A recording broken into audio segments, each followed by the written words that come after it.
So just to give you a little background on my story, I am Cuban descent, but raised and born in Florida. My husband and myself met very, very early in our life. I was 18 years old, he was 22. We both come from extremely humble families. When I met him, he just wanted to be an entrepreneur, and I had no freaking clue what that meant. But I loved it. I was like, you know what? I had dropped out of school because I had to be able to support myself. We just couldn't afford to do things that I wanted to do for myself, and I figured school's really not going to be for me. I have to go out there and just go attack the world. But I didn't know that I was going to attack the world the way we did.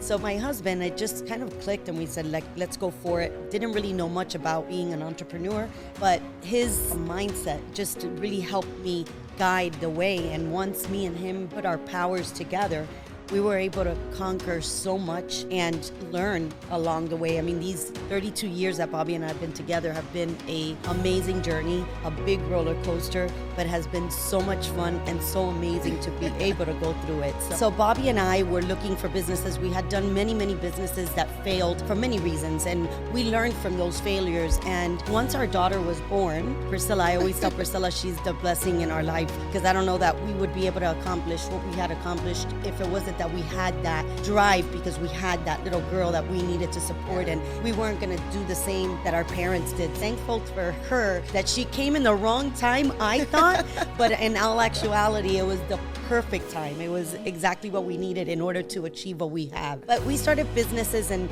just started to dabble with no money, no knowledge really on how to run businesses. And we came across an ad on the USA Today about leasing broker manual. You buy this manual and it teaches you how to be a leasing broker. And we were like, what is this? Like, we didn't know, but we were looking for so many businesses that we wanted something that was unique, something that not everybody did, so that we could try to make something out of it and not have so much competition. And Bobby really went into it, and he was in the Better Business Bureau, and he actually went to this company to get them to buy the Better Business Bureau membership. And the gentleman that owned the manual business, the broker leasing business, fell in love with Bobby. He said, you know what? You buy this manual, you come with me, and I'm gonna teach you the full ropes of how this business runs. And when Bobby got back home and tells me about this, I'm like, I love it. Let's do it. Let's take the chance. I was working at a doctor's office doing ultrasounds. And I said, you know what? You go ahead and you start the business. When I come home, we'll work it out. We'll figure it out. I'll do the nighttime. You do the daytime. And we really looked into this business and fell in love with the process of getting this business done. And we started, Bobby and I, in our living room of an apartment that we had that was like, I don't know, probably 600 square feet. And Bobby would work in there, and we just started really putting all of our failure lessons into this business. What did we do wrong with all the other failures that we did? And we implemented it into this business. And little by little, we were able to create a business. And I'm not going to tell you it was from one day to another. It took us 25 years to get it to where we were able to sell the business. We fell in love with the process of creating an empire. And through those lessons, I was working, like I said, first for a whole year. Bobby was doing 3 jobs, I was doing 2, and we had a baby. We built this up little by little, step by step. We did not jump from here to there. We just decided that we were going to be very focused on making this one work. It was a business that had a lot of potential, and Bobby loves sales, understands how to create a culture with salespeople, and it was just something that we just said, this is it. And 25 years later, we were able to sell that business that my mom lent us $1,700 and sold it for a $1 billion evaluation on that business. It was a lot of work. It was not easy. We failed a couple of times. We almost lost the businesses, but it was just the tenacity, the perseverance that Bobby's PMA, the stack and rack, the non-refundable minutes, all of those things that we implemented through those 20-something years that really got us where we're at today. How and when will success be measured? So for success, a lot of people, I guarantee you, if I ask here, what is success for you?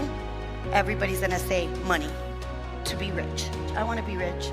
Well, success is not measured by money, by no means. And trust me, I've been down in the ground, as low as I could be. I've been in the middle, I've been on the top. Success is not money.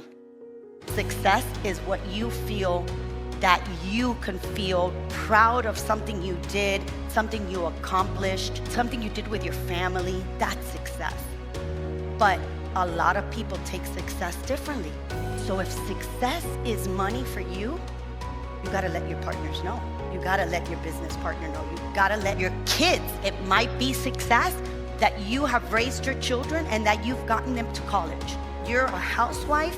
That is the biggest job. I congratulate every single one of you that have stayed at home with your children and raised them, because that is a harder job than being an entrepreneur.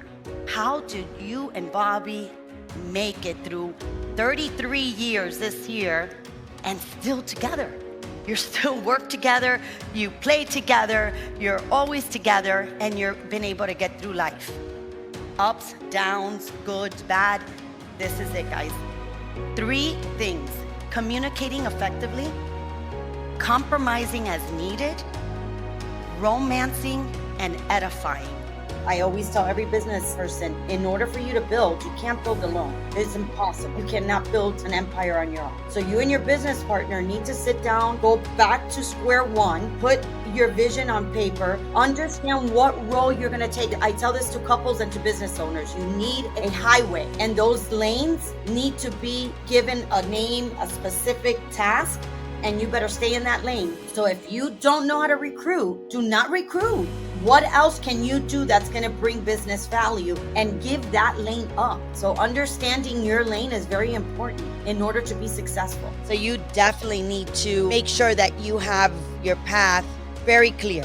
So writing those lanes are going to be very important for both of you, and especially that he's teaching you this whole investment part of your business. It could get frustrating with him teaching you not picking up, or you wanting to do it a little bit different than what he's teaching you, and he's already doing it and he's the professional, but you're an educated finance person, so you might look at it a different way. So definitely writing down what you're going to do when it comes down to the business that you're doing together is going to be very important.